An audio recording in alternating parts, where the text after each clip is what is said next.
Alright. Annyeonghaseyo. Magandang hapon po. Good afternoon, everyone from Manila. And hello to everyone who is watching from different parts of the world. And we welcome you all today to today's public lecture organized by the UP Korea Research Center. I am Marco Angulo from the Department of Linguistics, and I will be your moderator today. We are happy and delighted to welcome you all for joining in this lecture again, despite the fact that we still can't see each other face to face. But we thank you for joining us by watching us through our live streaming on Facebook and YouTube. And I hope you all have a fruitful and a happy experience after today's lecture. Um, but before we begin, let me just lay down some of our house rules. We would like to remind our viewers that you can send your questions and comments to our panelists throughout the event in the Facebook and YouTube comment section. Kindly introduce yourself with your affiliation when raising questions. The questions will then be collected and answered during the open forum later on after the discussion. We are also reminded that the whole forum is a safe space for everyone, and thus we will not tolerate any form of bullying and trolling, academic or otherwise. The organizer reserves the right to remove those who will create any disruption in any part of the program. We would also like to inform you all that this event is recorded. Today's event is a very special one because this is a collaboration among different institutions.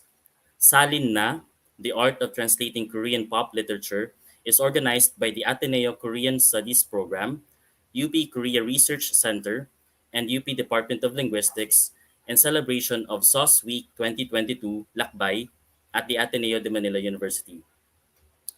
And to officially begin the event, let us all welcome the director of the Ateneo Korean Studies Program, Mr. Oliver Quintana, for his opening remarks.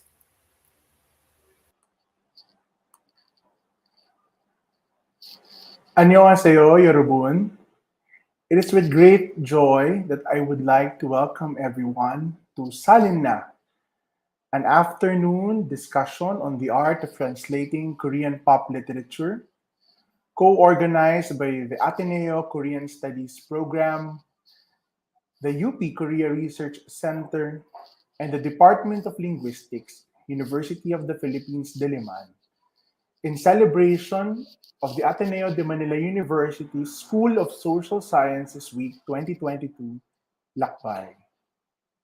Speaking of travel, trips, and journeys, in the past months, Korea has become some sort of a dream destination for many of us. Don't you agree?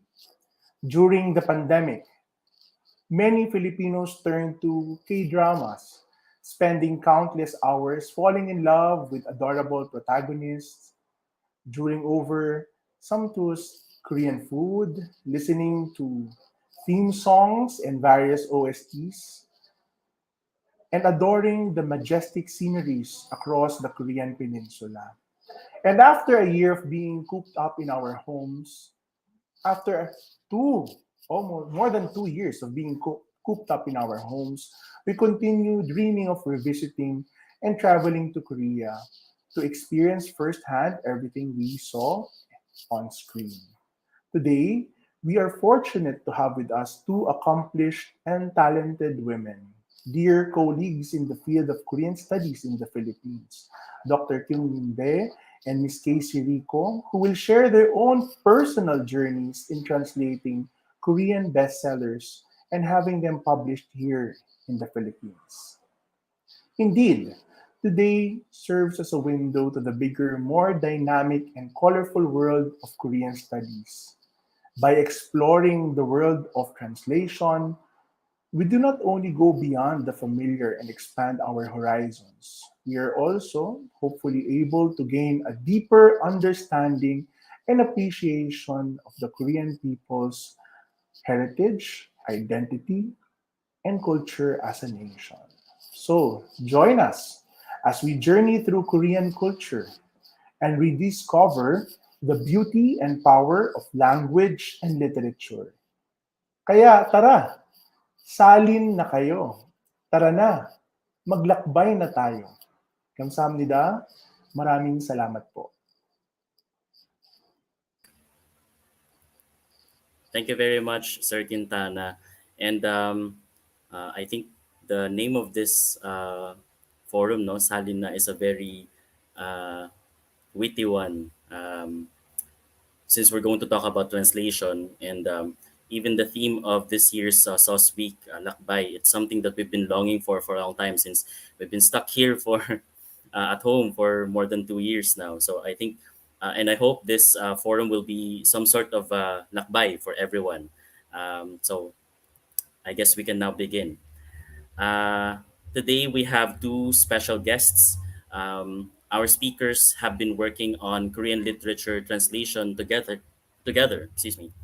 Um, it is my honor to introduce to you Dr. Kyungmin Bae from UP Korean Research Center and Ms. Casey Rico from the Ateneo Korean Studies Program. Both of them are actually my fellow Sonsengnim at the UP Department of Linguistics. I am excited to learn from these sons and memes who I look up to. So, on behalf of your fans, we thank you for sharing your time and knowledge with us today, especially those who have the same interest in the Korean language and literature.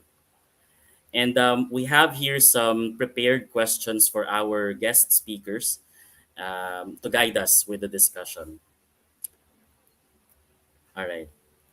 So, 안녕하세요. Hello po.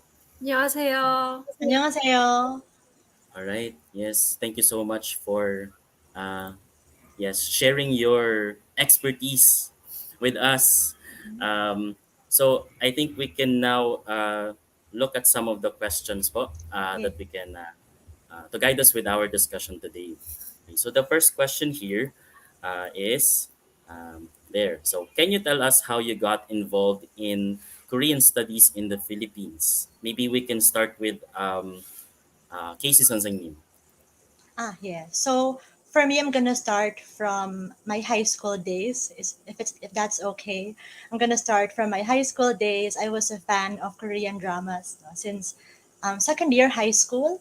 I was a fan of Winter Sonata. It was the time that I wanted to learn Korean language, but it wasn't until I was a student of the University of the Philippines that I got the chance to learn Korean as one of my foreign languages. And fortunately, a year after that, I was given a chance to take part in a basic Korean language training in Korea that was sponsored by KOICA.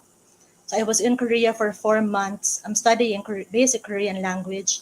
And since then, my passion for learning Korean and learning more about the country itself became even greater. So as soon as I finished my degree in linguistics, I applied for a scholarship that was called Korean Government Scholarship Program, or KGSP. It's now called GKS, I think, Global Korea Scholarship. So through the recommendation of Dr. Mary Ann Bacolod, I remember she recommended me to that scholarship. I was able to go to Korea and study for 3.5 years. I studied Korean language and literature in Kangwon National University. And then right after graduation, I knew that I wanted to come back to the Philippines and share my passion for Korea and Korean language through teaching. So I applied for teaching positions both in the Ateneo and in the UP Department of Linguistics. So that's how I got into Korean studies. So for UP Linguistics, I was able to teach Korean language. And through being part of the Korean Studies program, I was also able to learn more about the different aspects of Korea, not just limited to language, but more on Korean culture, Korean history, and other aspects of the country. Yeah, so that's it for me.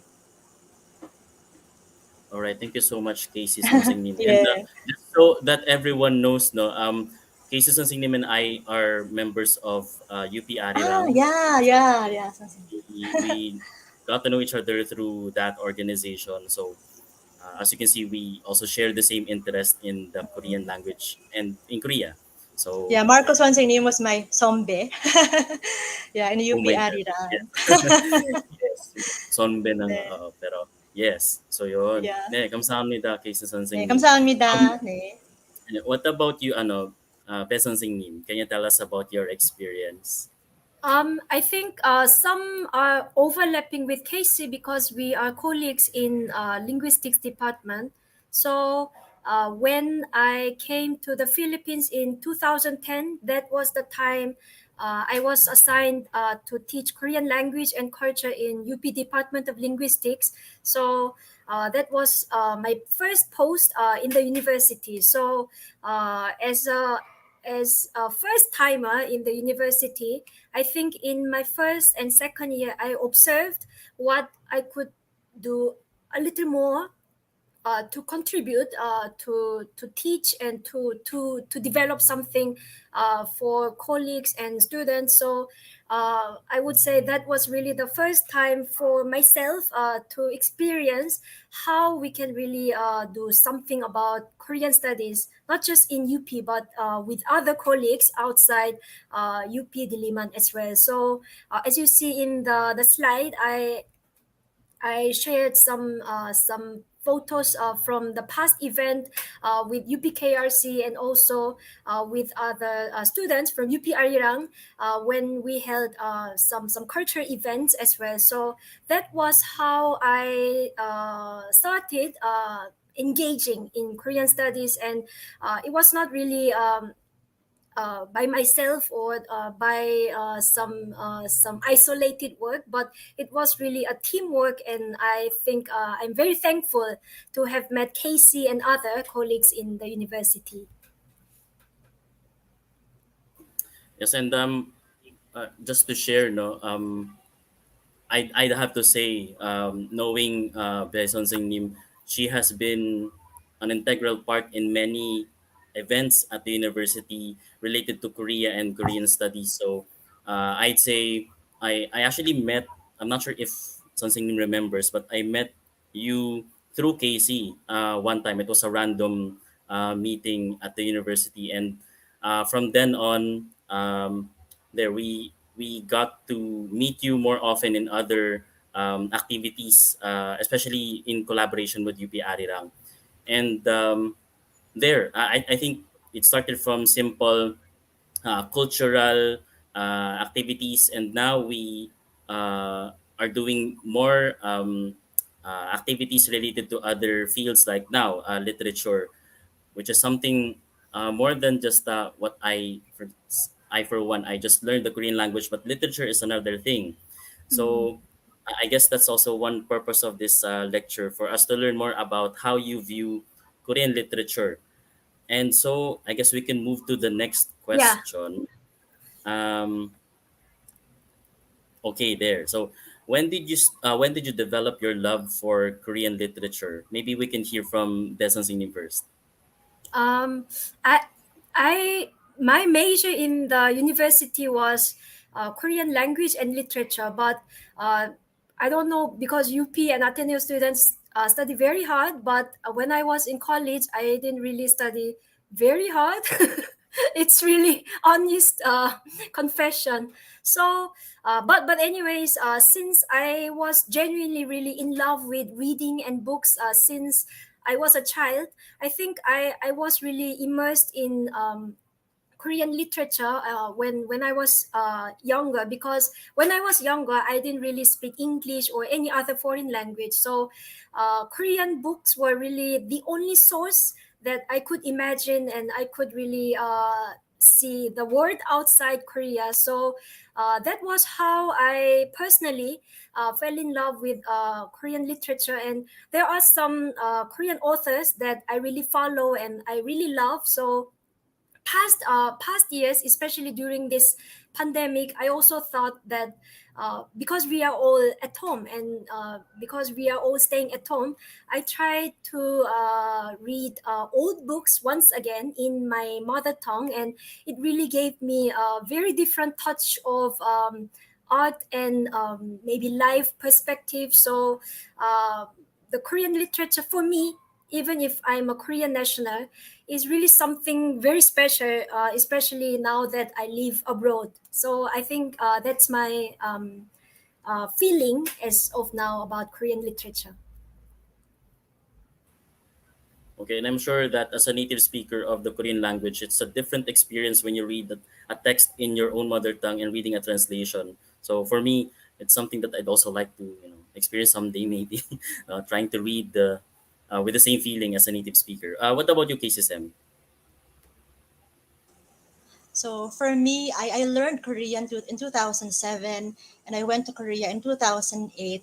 But it wasn't until around 2010, 2011 that I first encountered a Korean poem in the Korean movie, from the Korean movie classic.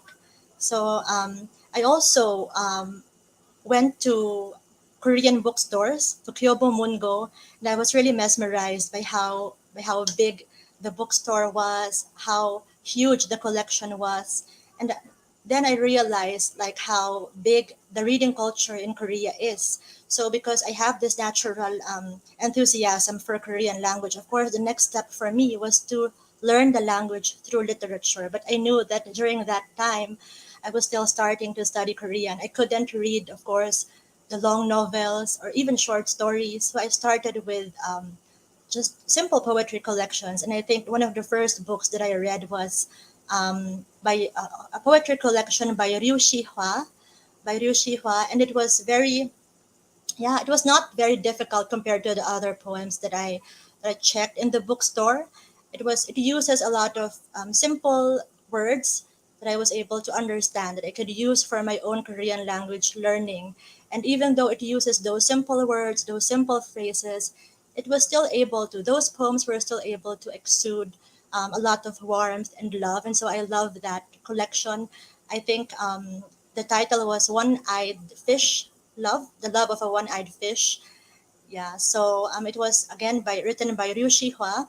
And since then, whenever I go to Korea, since the topic of our talk today is lakbay, or traveling, whenever I would go to Korea, I would drop by the Kyobo bookstore to check what the bestsellers are. And then I would buy those bestsellers, usually the essay, yeah, collection of essays. I would buy those collection of essays just to check what was trending in Korea, so that I would know like what the sentiments are, what the dominating sentiments are when I go there for that specific period of time. So I think I've bought around, not a lot, but around 10 books whenever I visited Korea. Yeah, so I'm not really into long novels, but I love short stories.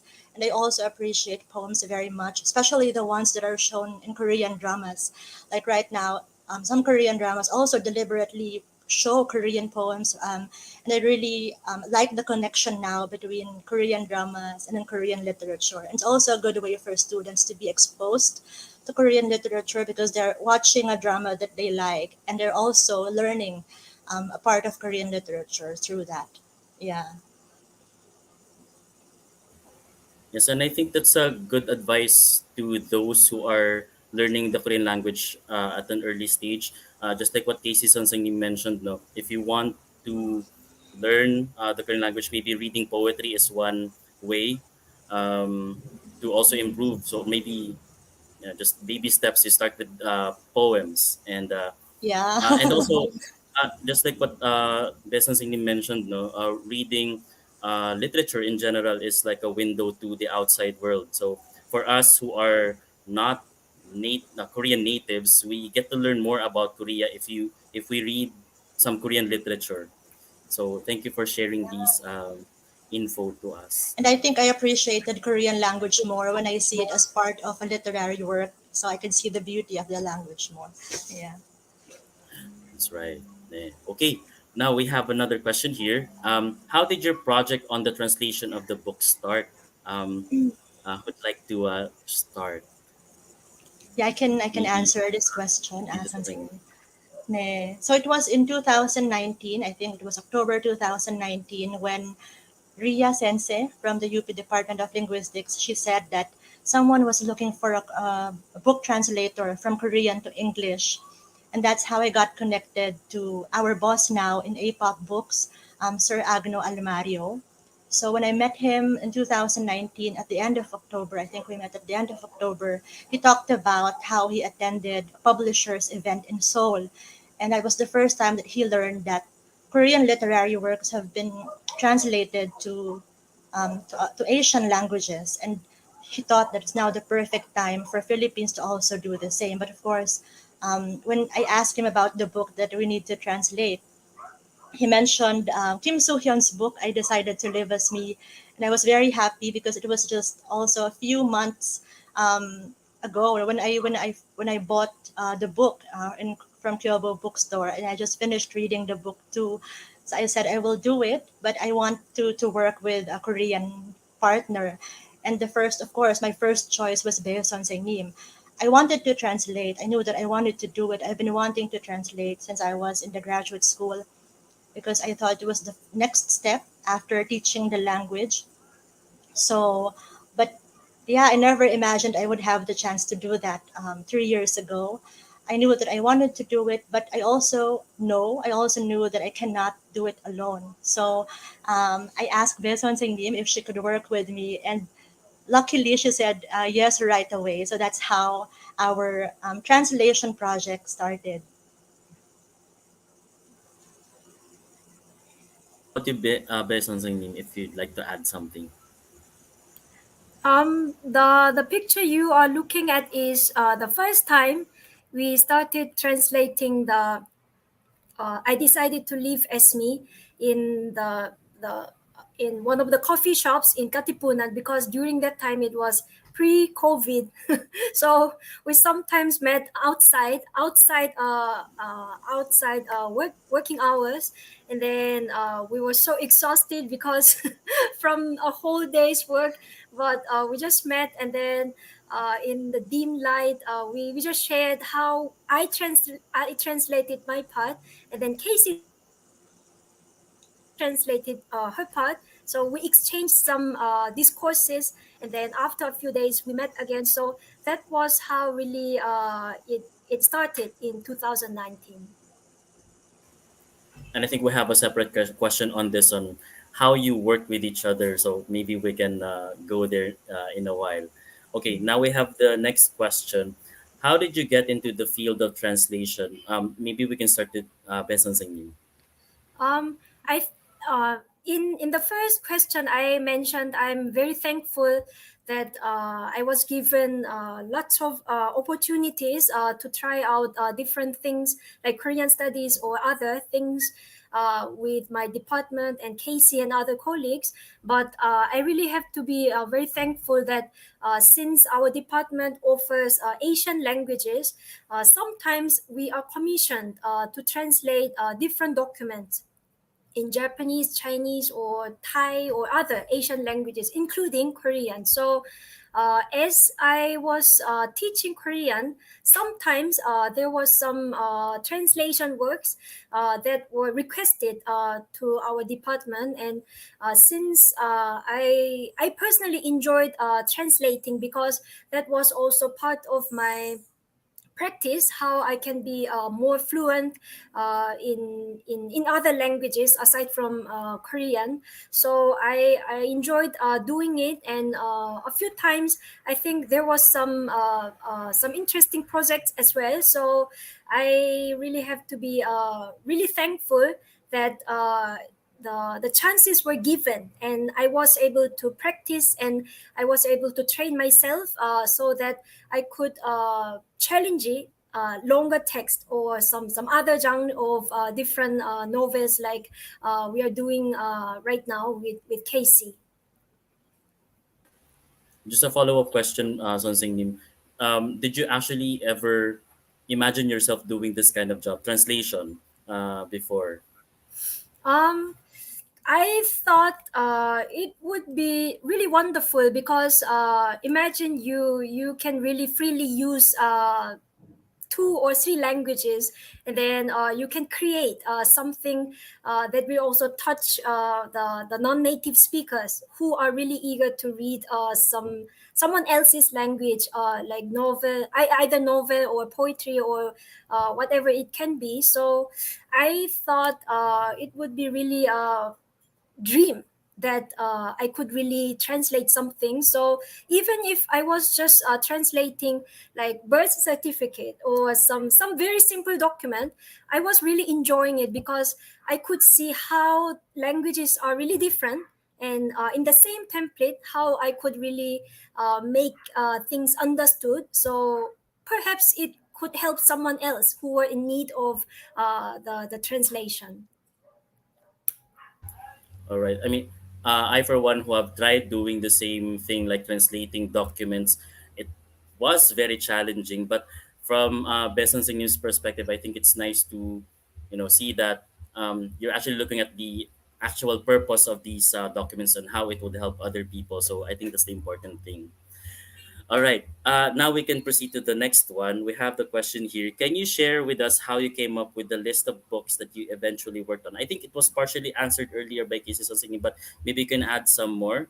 Um, Ah, yeah, yeah. So the choice of books to be translated was based on the best-selling books in Korea and abroad. It also takes into consideration, of course, the popularity of the book, whether it was recommended by really famous Korean idols like BTS. And they also ask, of course, our suggestions and our opinions, what books we want to translate. The good thing about A-pop books is they also try to know the opinion of the readers. So they also ask the readers what books they want to be translated or to read in English. But for this year's list of books to be translated, it has taken into consideration our suggestions and recommendations. I hope that the readers of A-pop books would like the list of books to be published this year. Yeah.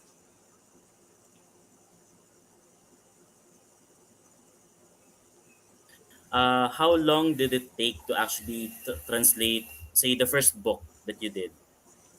Mhm. Sorry, Sir Marco, can you repeat the Sorry. question? Yeah. Yes, I'm actually curious how long Oh. it took you to translate Ah, your first book. how long was it? I think we started November. I think by February we're done translating the book. Yeah, yeah. But yeah, Usually 3 to 4 months. I think we can yeah, three to average four that. months. Yeah.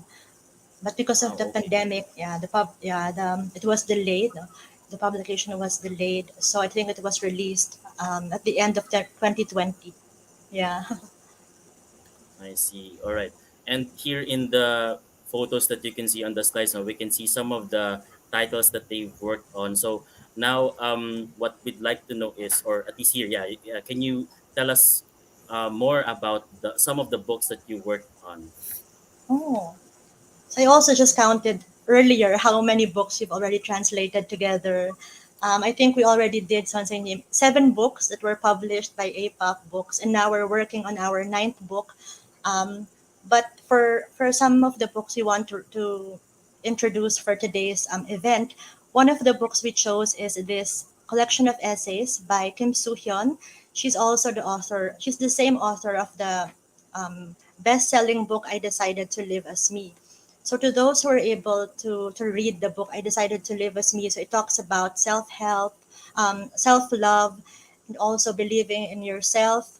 But for this other book by Kim Soo Hyun, it focuses more on relationships, on setting boundaries in order to have healthier relationships.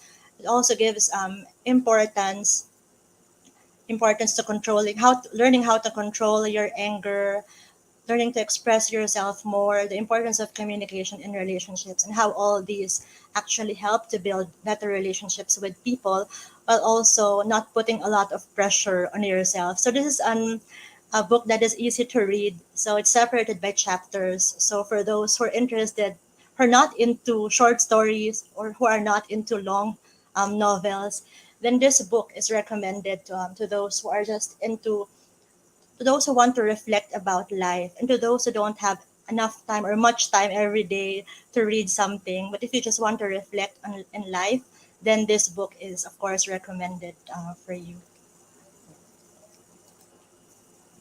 All right. Would you like to add something, based on you?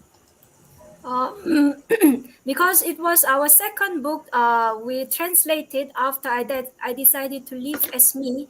So I think I remember because these two are written by the same author, Kim Soo-hyun. So I remember whenever, because Casey usually came to my house, and then we sat down, and then we translated, and we edited, and we corrected each other. So when we translated separately, we didn't really, not really always, but sometimes we don't really resonate with the message in the book, because we are really translating the book and the chapter and then the paragraph, etc. So when we sat down together, I think a few times we felt, oh, what about this message? Do you feel like this? So there were a Yeah. few times that uh, since these are by the same author, we thought, oh, maybe this is why young people are really into her writing, because this really gives some how do you say that, sympathy or some warm feelings. So like Casey just mentioned, it really gives you some different insights that you don't really have to be someone else. So just be you, be who you are. So maybe if you haven't read it, you can enjoy reading it. It's interesting because along the way you were just really translating, but you yourselves were able to reflect Yeah. on the text that you're trying to Also translate. shocked So about the result you of our experienced things, translation. right? So that's interesting. All right. Yeah. So here are some other titles that Cases on Singing and Best on Singing worked on.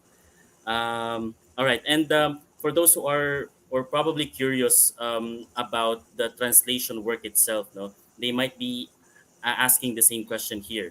What's your creative process when translating a piece of work? Um, Maybe Casey Sansanim can answer. Yeah. Mm. So we also shared this during our fully booked talk last year. But the first step that we do is, of course, to read the whole text. So we're gonna have a feel of how we need to translate the book, what type of words we're gonna use, so the tone. We're gonna have to set the tone now of the narrator. So we have to read the whole book first and get a general feel of the book we have to translate. And after that, we're gonna assign parts to each other, the parts that we have to translate separately. And once we're done translating the assigned parts, then we're gonna exchange our translations and then comment on each other's work. We're gonna add comments or even add suggestions and also add questions if necessary. And after receiving each other's comment, then we have to again edit what we did, our own translations. We have to edit our own translations based on the comments of our partner. And then after that, we're gonna combine now our edited translation. And after combining them, we're gonna take a look at them one last time. We're going to take a look at the whole text one last time and do the final checking before we submit the first draft to our APOP Books editor. Then after that, of course, our editor would be checking it for a week or two, and then they will give us feedback. They will, of course, give us comments as well. And based on the editor's feedback, we have to edit it again and then submit again the second draft. And then after submitting the second draft, they're gonna check it and then work on the layout and then send us that version, and we're gonna do now the final edits. If we have additional edits to do before the printing of the book, then we have to let the editors know. But basically, that's how the translation process is. Do you want to add something based on saying?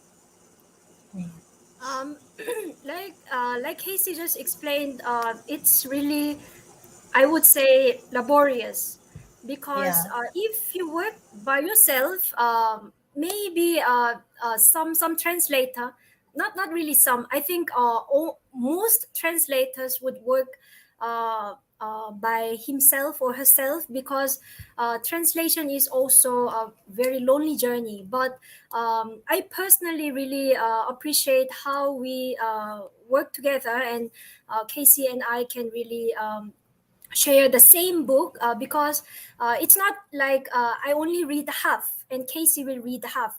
We read a whole text and we understand the whole book, and then we share almost half and half, because in that way we can also efficiently manage our timeline. So we always uh, try to set our own deadline or internal deadline, and then we exchange files, and then we really meticulously check each other, because um, I think Casey's languages are really superb, because she can speak Korean as like a Korean, but I would say my English or my Filipino is not really still far from being perfect. So what I could really contribute is how the original text, Korean text, can really be interpreted for English speakers, because Filipinos, they speak Filipino, but since English is the official language in the country, they can really freely use language as spoken or written. So when they open the Korean book, they should feel this is not Korean book, but they are reading in English for them. So this is how I try to contribute a little more when Casey could really understand both languages more freely than I do. So we really exchange files, and we don't really because sometimes I think some people ask, do you fight or do you argue because we have different perspectives, or maybe some people think when I correct Casey's part, maybe Casey will feel intimidated, but I think so far that didn't really happen, and we don't really take anything personal, because this is a part of professional job, and to translate as much as possible a perfect outcome, we just try to see in each other's lens. So when I miss or when I overlook something, Casey can completely catch it, and then she can also correct in. So I think the our working relationship has been quite smooth. Is it, Casey? Can you confirm? Oh yes, oh yes, a big yes on Nim. I was very thankful that I was working with Bes on Nim because I never had an issue. I always felt I was working with the best partner, and I was very confident too with all our works because of her guidance. And yeah, I mean, we have the same goal. We never had to fight because we know what our goal is, and our goal is to be able to convey the message of the author in the best way possible. So I think, yeah, we never had that issue totally. So that's what I'm very grateful for. And yeah, I was going to ask about how this work, this collaboration Yeah. went about, because as Beson Singh mentioned earlier, the work, the translation work is what's that again? A lonely journey. Is that the term that you used? So working with someone on translation is a different experience. So maybe I'd like to know what what did you learn about each other after working on these translation works? Oh, So um, maybe Casey Sonsingin can start. yeah, Casey first. Oh, I mean, I had an idea that Des Honsenyum was a very meticulous translator and also editor. But yeah, what else did I learn about Bea Sonsing? She kept on saying she's not good in English, but I really realized during our translation sessions and even when we're editing each other's work that she also can express herself very well in English. And I'm very happy that she also tries to make my translations better, and she can create really beautiful sentences. And when it comes to the personality, I think nothing really changed. She was the same since I met her more than 10 years ago. So yeah. Yeah, so I also personally, as a friend, I think we knew about each other deeply, because while we were translating, of course, we don't just sit down and work and go home. So we talk about each other's life and each other's personal struggles, or the future plans and love life. so, so like these personal things are sometimes mixed with the text we translate. For instance, the latest one was the poetry collection by Nateju. I think Yeah. BTS fans are very familiar with this book, because of who was that? J-Hope read this poetry collection. So when we were translating this, I see you like I see a flower, because it was our first time to translate Korean poems. But like Casey said, Casey is really fond of poetry. So when we were when we were really feeling something very special about some poetry, I mean some poems by Nateju while we were translating together.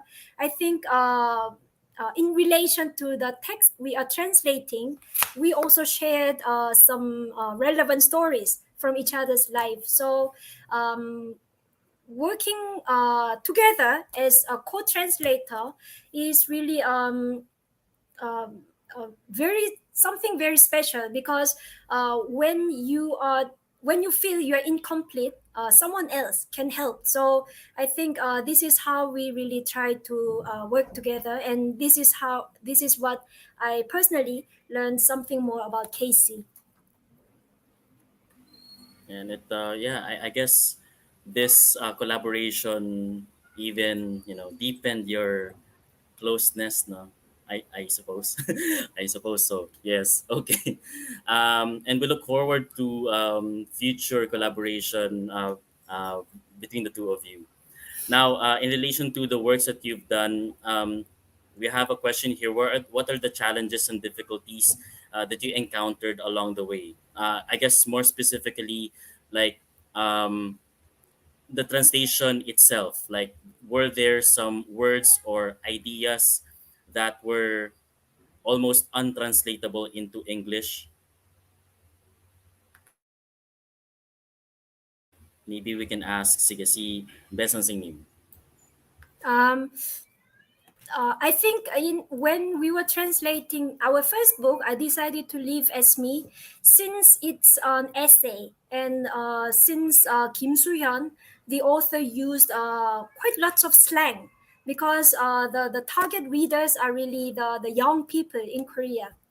So these days, because some words are already part of Oxford English Dictionary, so some words are familiar with English speakers, but there was some words that we cannot really use Romanized English words. So there were certain words that we really had to decide whether we will just Romanize it, or we will add the footnote, or sometimes we also had to create some phrase, some fun sounding phrase, so Filipino readers could really get the meaning of Kim Soo-hyun's message. So usually when we stumble upon some new words, or some very different cultural words, I think that's one of the challenges that we try to wrestle, even for a few hours or a whole day.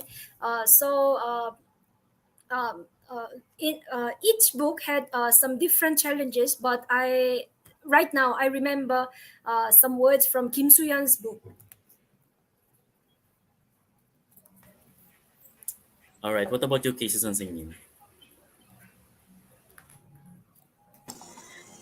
Yeah, for me it was more of the challenge of really understanding some words and some phrases, since I'm not a native speaker of Korean. So it is good that Beson Senim was always there to help me understand the message of the text itself. And then, but yeah, when it comes to the challenges and difficulties, there were, of course, definitely terms in Korean that are not translatable into another language, primarily because those terms are just unique to Korean culture. So, but if, yeah, we decided to with some of those words, we decided to just write them in the Romanized form. So we just added footnotes after writing them. But of course, we cannot put a lot of Romanized forms in a book, because it would feel like so foreign to the readers. So it was really a struggle for us deciding on how we could best express those words. You want to save the culture. You want the readers to be able to see Korea through the books, but we also don't want them to feel that they're not connected at all to the book. So it was for us a very big struggle, especially when we translated Kim Soo Hyun's I Decided to Live as Me. So I guess all to those who are watching here who are also interested in translation, you can see the many considerations that you have to make when translating, especially cultural aspects that cannot exactly be translated into another language. So these are just some of the challenges, I suppose. Yeah, All and right, and if yes. I add just one thing, because of course each country has a different trend in publishing different books, but when it comes to Korean books, there are quite a lot of essays these days. And what is also common is these essays or these novels have meta text. So if you have read other books, you will find those quoted text inside the text. So if you have read the books we translated, I think Kim Soo-hyun's book also had some quotations from famous people or artists or some other novels.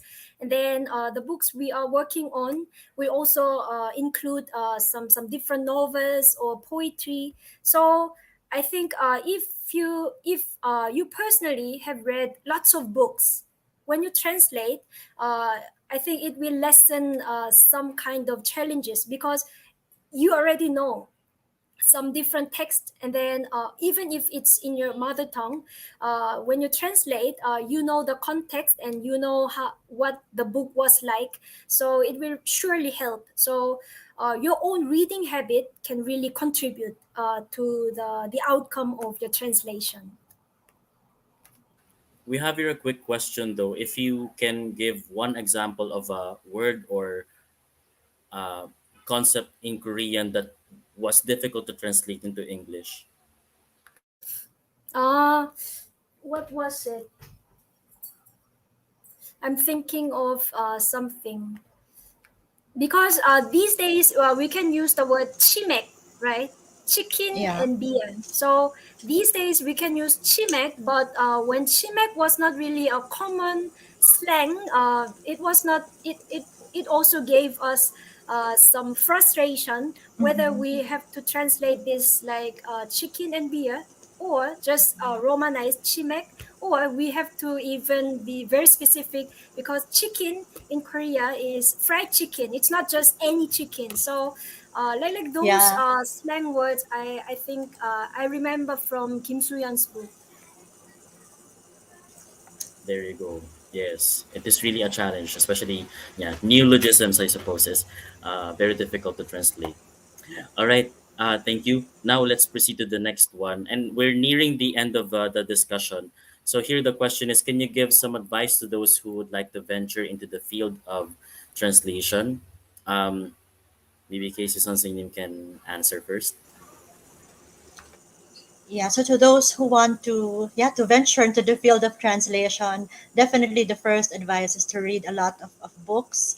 Um, if you want to do literary translation, definitely you need to read a lot of books. But if you don't have time to do so, if you don't have the time to do so, then you can just do what you like doing during your free time, but also be conscious that you're consciously trying to learn even while you're doing the things that you like. For example, you can watch a 5 to 10 minute video clip in Facebook or in YouTube, but you try to also consciously learn new things. You consider every activity you do as a learning activity for you. So not just in the source language, but also in the target language. It's not enough that you study the source language alone, but you also need to, of course, improve your expression skills in the target language. So that would be very important, of course. And I think also appreciating the source language that you have to translate is also very important, because if you see the beauty in that language, if you see the beauty in its form, the way your words are connected and expressed to create to convey a certain message, then you would be more motivated, maybe more inspired, and also you will tend to challenge yourself more into to creating, an equally beautiful sentence in the target language. So for me personally, because I really am in love with Korean, and I became more in love with it when I started reading Korean literature, especially poetry and of course essay books. I find the simplicity of it very beautiful and mesmerizing. To those, of course, who likes long novels, then it's good if you can try to also read Korean novels, the ones that were written recently. I think the ones that were written like a long time ago could be a bit difficult for you. So you can try to read those that are written in the past few years, or maybe the ones that were recommended by your favorite idols, so you can be more motivated to read those books. I think those are the things that I can advise people who want to venture into the field of translation. Yeah. All right. What about your business name? Um, um, Coincidentally, this semester, since last year, this semester I teach translation class in UP, and I always tell, although it's really a small class, I always tell my students uh, when they watch Korean drama or Korean movie, or even English or Filipino movies or dramas, I always tell them to watch it with subtitles, because sometimes when you learn Korean language as a Filipino student, you want to disregard subtitles, because usually the basic level students always say the what motivated them is to learn Korean is that because they want to watch Korean dramas and movies without subtitles. Yes, that should be the goal. But along the way, you are learning Korean, and you really want to pursue how you can translate different text from Korean to English or Filipino. I think watching it with subtitles will really help, because when you watch the subtitles created by someone else, you can compare how the language really works. And sometimes maybe you remember when Squid Game was released, there was some debates for some time, right? Because of the translation was incorrect, or it was not really deliberating the precise meaning. If you remember the debate, um, if you see the how the subtitles are really created, especially for the scenario like movies or dramas, they also have different ways of making subtitles. It's quite different from book translation. So if you watch your favorite Korean drama with English subtitle, and you understand Korean by listening to the lines, I think you can really compare and contrast how two languages are different, and how two languages can really um, um, how to say how two languages can really have some commonalities as well. So eventually you can have your own vocabulary, and you can have your own expressions when it comes to you have to translate, or you have to create your own Korean. Because that's what I personally do when I watch something in Filipino or something in English. I always try to read subtitles. So if I am to watch Filipino movies, I always watch with English translation, so I could understand. And sometimes when I cannot really understand, the subtitle can also substitute my understanding. So since most young people, especially college and high school students, are really into Korean dramas and movies, that could be the first step that you could improve Korean. But of course, what Casey said is really crucial, because you really have to read a lot. Because reading is really different from just encountering visual material. So read a lot, and to expose yourself with different written materials can really help you improve, translate different texts in English, Filipino, and Korean in the future. All right. So yeah, just like what Casey Sonsingnim and Bess Sonsingnim shared, no, Casey Sonsingnim emphasized that yeah, apart from reading literature a lot, maybe there should be appreciation as well. So maybe you'll also get to have the appreciation as you do the reading. And for Bess Sonsingnim, yes, exposure to different forms of texts, not just the ones printed, but also subtitles. As a Korean learner, also I do the same, no. And I connected with what Besson Singh mentioned, no. When you watch, say, Korean dramas with English subtitles, you tend to analyze what you hear and compare it to what you read. So for those who are also interested in doing translation in the future, maybe this is also a good exercise for your brain to really practice translation real time. Yeah. All right.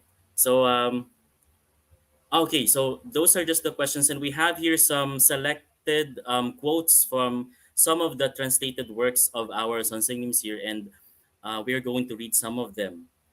Okay, so we have here the first one. Sorry, who's going to read it to us? Is it Kisa Sansangnim or is it Pam? No, Yeah, the first one is Pam, is it? yeah, yeah. Yeah. Okay, Who- Pam, join Okay. us.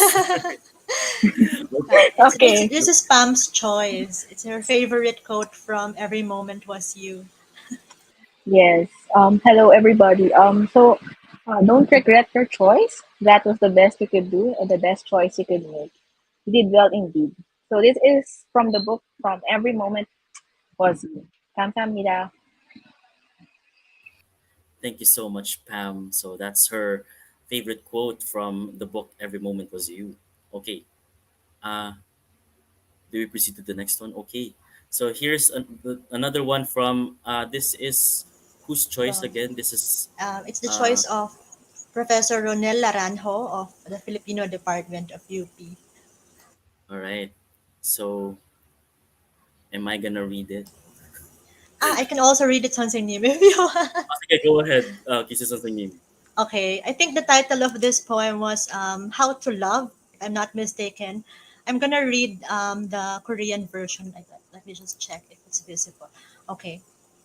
질투로 사랑을 확인하지 말라. 밀고 당기기로 사랑을 확인하지 말라. 그 사람의 부재로, 괜한 말다툼으로 다른 사람의 입을 통하여 사랑을 확인하지 말라. 다만 사랑으로 사랑을 확인하라. That was so beautiful. 네. Yeah, Marco is supposed to do finger heart. Oh yes, sorry, I missed that. so 다만 사랑으로 사랑을 확인하라. 네. Thank you so much, 선생님. Okay, and we have another one here. This will be read by maybe 선생님. The 선생님 can read it to us. Okay. This quote was chosen by our colleague Mike from UP Department of Linguistics, and I will read Korean first, and then because English is there. 누군가의 말에 흔들리지 않을 것.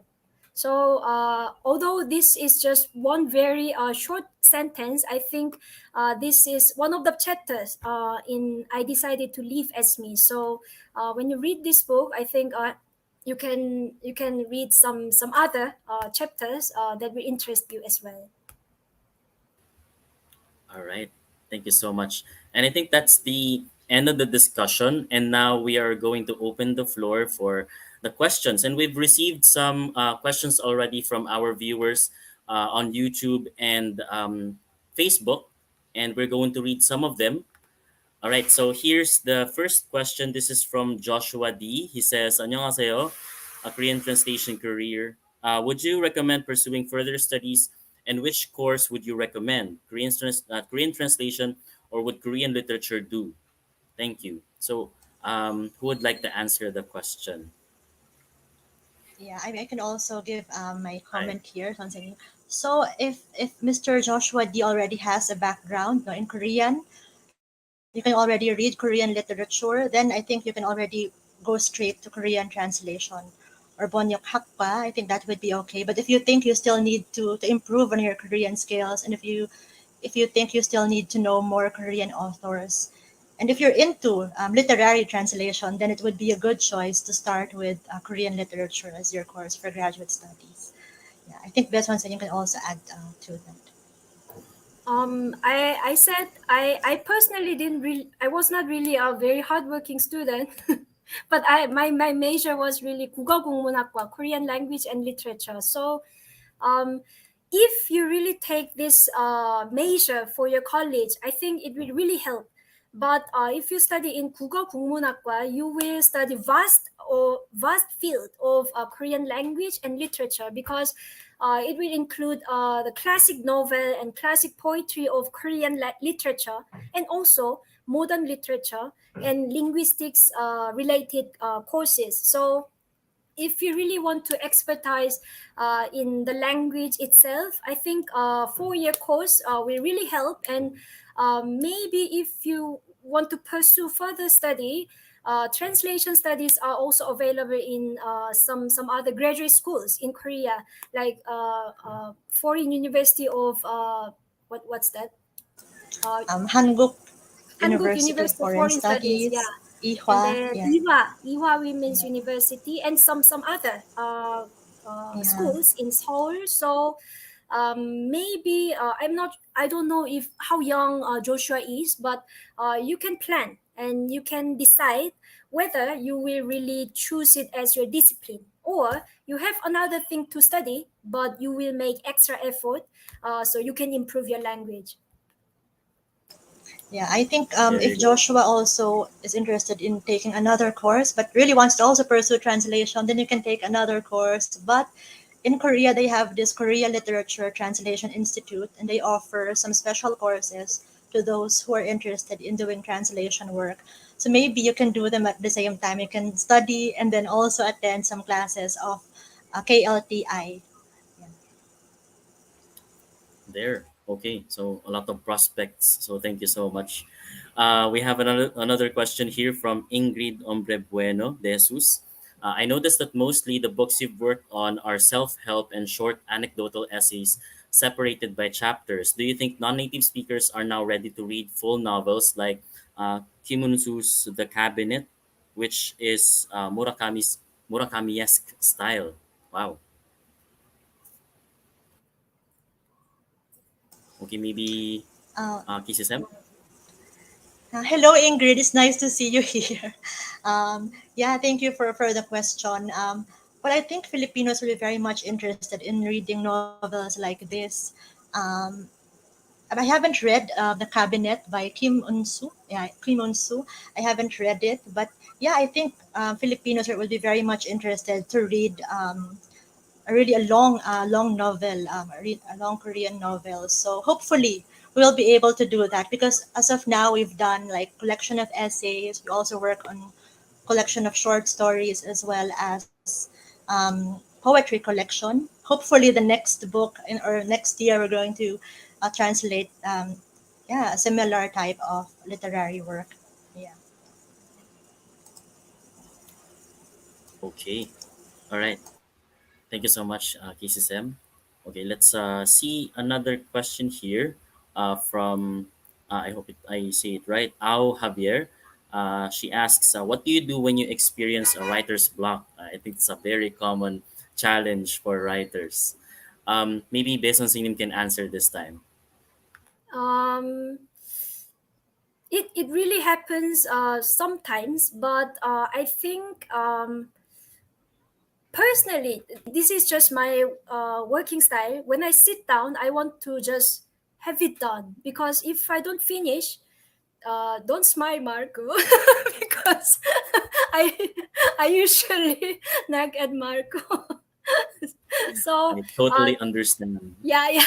So that's why I'm saying this is just my personal style, because when I want to finish something, I just want to finish, because otherwise when I do something else, it still lingers in my mind, and when I go back to the text, I think I lose somewhat how I felt about the text, or how what kind of emotion I had in those chapters, for instance. So but of course, like Miss Au mentioned, I asked writer's blog really visits us, and then I think in those moments I try to read some other books, so I can refresh my mind, and I will not really be obsessed with what I cannot really translate well, because it really happens, and I don't know how to translate this, and I already translated, but when I go back and when I open the file again, it looks so ugly.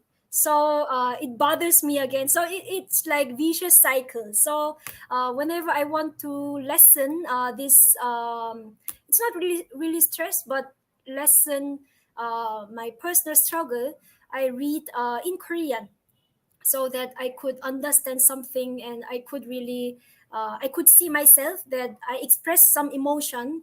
And I personally also write some short journals, so I try to sort out my thinking. And then when I go back to the text, I think somehow, not always, but somehow it helps how I could really, how I should continue, so we can beat the deadline. Yeah, The maybe best Casey has. inspiration talaga. Yeah, the deadline This is is. also me, what about you? I think I'm the total opposite of Beson Say Names. No, what she does when she experiences writer's block. For me, I would try to, yeah, I would try to think about it for a few minutes, 10 to 20, maximum of 20 minutes. But if nothing comes to mind, I would just leave it. I would just not translate it and then do something else, try to refresh my mind. When I go back to it again, most of the time I would think of another word that didn't really cross my mind the first time I translated. But if I needed more time, then I would also try to do something that I like, maybe watch documentaries or crime investigation videos, but just to make myself feel a bit more comfortable. And yeah, somehow it works for me, although it takes a long time, of course, to finish the work, which of course to Beson Senyum is very crucial. We have to meet deadlines too, so it's not just about translating a text or a book, but we also have to consider the time frame given to us. What can we produce in that specific time frame? So that, yeah, actually requires a lot of effort on our part. Yeah. Right. So I guess the similarity between the two of you, just look for something that will refresh your minds before you go back to writing again. No? There. All right. Another question here from Edlin. Do you guys plan to publish a book that has both the original Korean language and the English translation? Hmm. Um, Maybe cases of singing or Oh, I think it depends on our publisher. Of course, I would like to also publish a book like this, but yeah, we can talk about this to our publisher and also to the Korean publisher. I think that's also very important because it has to do not only with the translation, you also have to consider the copyrights of the Korean, of the original version. So, yeah. Yeah, I think sorry. Uh-huh. Yeah.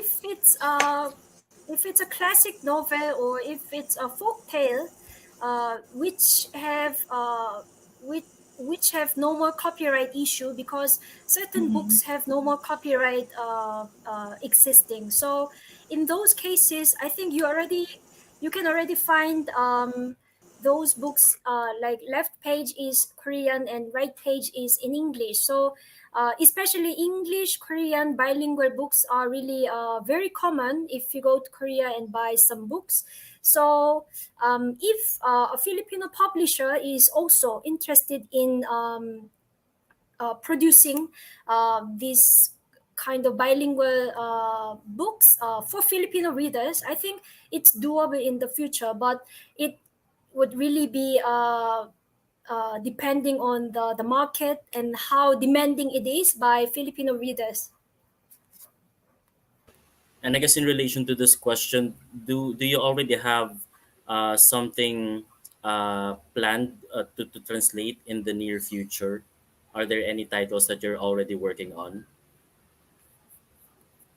Yeah, yeah. We are currently working because usually we have a few months ahead of publication, but maybe when it's ready, you will see the title, and you will see what kind of books will be published by APUP through their website or Facebook page. So you can always be updated. All right, we are excited to read them soon. All right, we have another question here from Shao. 안녕하세요. I'm Shao and I'm taking up a Korean minor program in the Ateneo. I'm currently enjoying 모든 순간이 너였다. Wow. To what extent do you think that localization in terms of translating from the original text to English affects the English reader's perceptions of the literary piece? I noticed that sometimes when I read the original text in Korean, it would be much more expressive and full of imagery, but sometimes the translations would be more subtle in terms of impact. Um, Casey Sim, Hello, what do you Shao. It's think? nice to see you here. I think she was my student no, in Ateneo. Yeah, anyway, yeah, I realize as you read a Korean literary work how rich Korean language is in terms of expression. It has a lot of ways to express even just the colors, for instance. So it actually maybe depends on the expression skills, I think, of also of the translator. So sadly, we cannot always fully give the same effect, to the Filipino readers. It's the same effect that we got from the Korean original book. So it's a very challenging thing for us to do, especially when there are those descriptions that are really very intricate and very specific. So yeah, it has to be. We need a lot of time to work on that, and yeah. All right. Would you like Maybe to add Beswan Sayam something, can add Rachel? something to that. I will read the question once again. Especially those Korean words that express emotions, or the weather, or what else, or the kinship terms, like those things, because we Yeah, cannot really directly translate into the exact counterpart in English or for Filipino readers, right? So this is why when Casey and I try to translate certain text, especially about emotions or the family or culture of Korean people, we really spend quite a lot of time. It's just one word or just one phrase or one yeah, sentence, but it takes so long to fix because yeah, when I understand, Casey might not understand. And when she understands, yeah, I cannot really understand. So we really have to lessen the gap between how Korean is thinking and how Filipino will think. So that's one thing. And I think another thing is um, since the books so far we are working on with APA books are all in English. So which means it cannot really just target Filipinos, but it might target other English speakers yeah, outside the Philippines, right? So especially like our neighboring countries like Malaysia or Singapore, Thailand, Indonesia, they have their own language, but their English market is also big when it comes to publication. So I think from the second book, Casey and I also considered that this cannot really be understood by Filipinos because, yeah, we have Singlish and Filipino English. We have different Englishes, but yeah, to be universal and whoever English speaker is reading, it should be understood. So I think that's another consideration when we translate from Korean to English. Wow. So we can really see how challenging really it is to translate texts, no? All right. We have another question here from Kay Tyra. Professor Best stated that the reader should read the translation as if it is an English book. How do you go about translating materials that are heavily grounded in Korean culture or Korean concepts?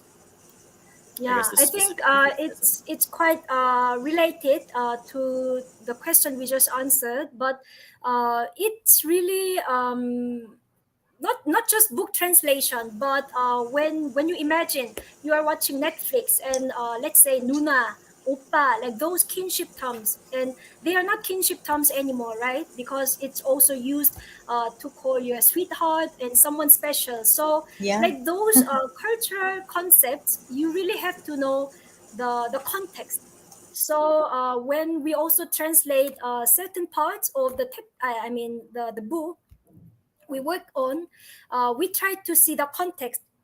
It's not just word or it's not just the sentence. So we know the whole text, and then we choose what's the best word for this context. So when they read the whole paragraph or when they read the whole chapter, they understand this word as part of this context. So I think it's very helpful if you are familiar with Korean culture and just not just language, but I think you also have to widen your knowledge how you can really introduce Korean culture to Filipino reader.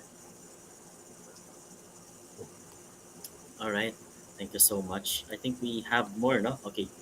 All right. This is a question from Francine Tagayon. 안녕하세요. If UPT Linguistics undergrad students who have background in the language would like to take advanced courses for Korean at the university, how can we know which course is appropriate to take? Um, Maybe some cases UPD. has an idea. Uh-huh. Yeah. Okay. Okay. If you be dealing with undergrad students who have background in the language, okay. Okay. If you're gonna study in UP, and I'm not sure if you've graduated already or undergrad. Okay. Okay. Then you can take, I think, a placement test. Correct me if I'm wrong, Sonsei names. If you want to know your level, if you have a background in the language, and if you want to learn higher Korean, then you can ask the department if it's possible to take a placement exam. So you can take the class that's right for your level. Yeah. Is that right? Sonsei Yeah, yeah. names. And Yeah. I'm not sure Francine is Yeah. pursuing studying linguistics in Yeah. Yeah. UP because our department Linguistics. has different plans. So we have plan A, B, and C. So if you are interested in Korean language is part of plan C because plan C Yeah. includes Philippine linguistics plus Japanese, Chinese, or Korean. So right now we have 39 unit of Korean language courses. So if you take from the basic Korean class, you have 13 courses to finish before you graduate. So if you're really Mhm. serious about linguistics, it's Philippine linguistics and then Asian languages. I think you can visit UP Department of Linguistics website. All right. Thank you so much. And I think we'll just accommodate one last question from Ali Pali. Yeah. All right. The question is: have you considered translating the works to Filipino, since some Korean expressions have closer translations in Filipino? KCSM. Yeah, we really want to do that. We really want to translate a Korean book to Filipino. Hopefully, we'll be given a chance to do so. But as of now, I think APOP Books is focusing more on translating Korean books to English. Hopefully, in the near future, we can see a Filipino no translation of Korean literary works. Yeah, and just to add that there are quite a lot of initiatives to translate something into Filipino. So, especially children's stories. Last time, our colleagues like Professor Ronel and Yen and other colleagues also. And Wena Sadora helped out to translate Korean children's story into Filipino. So that is when Filipino children in Korea are in Mm. need of reading. They need some bilingual text and bilingual books. So we don't really see much, but you will be surprised. There's a big market going on between Filipino and Korean language. All right, and we look forward to reading some texts, no, in Filipino translated from Korean. Okay, Yeah, thank yeah. you so So much. Mhm. yes, sorry. Yeah, go ahead. I because some people might be curious where they can access those materials. There are some application developed by Korean companies, and sometimes the public libraries in Korea are opening the access for free reading. So if we find out those online materials, we will share through KRC and Linguistics and KSP sites. All right, so yes, so please follow the Facebook page of UPKRC for updates on these. Okay, And we have just one last question. Um, if there's a piece of Korean literature that you dream of translating in the future, maybe Besan Singin first. No. um, I think everyone has a dream author, and maybe we all have this fantasy that I could really translate the work of like my idol, if I say the same word. But I maybe right now I cannot really choose one. But there are certain authors that I really want. I really wish I could really try out my best to deliver the message for Filipino and English speaking readers in the future. So either novel or the essay. Hopefully, in the near future, I can also work on my dream author or dream book. Okay, what about you, Casey Sansangin? Right now, I can think of a specific book, but because I'm interested in crime stories, hopefully in the future I can translate a book with that theme. Yeah, and I also want to translate like a long novel with Beson Singing. Hopefully, yeah, in the near future, because I think it's just we translated short stories, and now the next step for us is to translate a whole novel, a long novel. Yeah. That is exciting. So next time we get to read thicker books from our Sansing News. Yay. All right. So thank you so much everyone for your questions. Unfortunately we cannot accommodate the rest of the questions, but thank you so much for your active participation in our discussion. And to formally conclude our event today, we have a closing remark from Assistant Professor Jem Javier of the Department of Linguistics. Magandang araw po. On behalf of the Department of Linguistics at the University of the Philippines, Diliman, I would like to greet and congratulate the organizers of this event titled Salin na, the art of translating Korean pop culture, particularly the Ateneo Korean Studies Program through its director, Professor Oliver John Quintana, and the UP Korea Research Center through its director, Dr. Kyungmin Bae. I would like to apologize for not being with you IRL because of prior engagements, but I know that our speakers, Dr. Kyungmin Bae and Professor Maria Kristina Carla S, Rico, will have done such a great job imparting with us their skills and experiences in translating material pop culture for the benefit of the Filipino audience, expertly moderated by our department's very own Professor Marco Angulo. It's often said that translation work is a formidable task. In fact, in the book titled The Art of Translation, T.H. Savory mentions that a translation must give both the words of the original and ideas of the original. It should read both like an original work and like a translation. And it should both reflect the style of the original and possess the style of the translation. It's inspiring to see how Dr. Bae, a Korean expert in language education, and Professor Casey, a Filipino expert in linguistics and literature, were able to combine their expertise and experiences in order to come up with multiple works of translation that are faithful to the pop culture of Korea and at the same time relatable to the Filipino readership. It's hoped that we get to see more work from them, but more importantly, we get inspired to conduct our own projects that may or may not include translation work, but those that promote understanding and appreciation of other cultures here and abroad. Maraming salamat po at magandang araw sa ating lahat. Right. Thank you so much, Sir Jem, for your message to our participants today. And once again, I'd like to thank everyone for joining us. And I hope that just like myself, you also learned a lot from our experts, Dr. Kyungmin Bae and Casey Sansing Nim. And I hope they also inspired you to pursue learning more about the Korea and the Korean language, and perhaps also um, do the same work, translation work in the future, and maybe do some collaboration with them as well.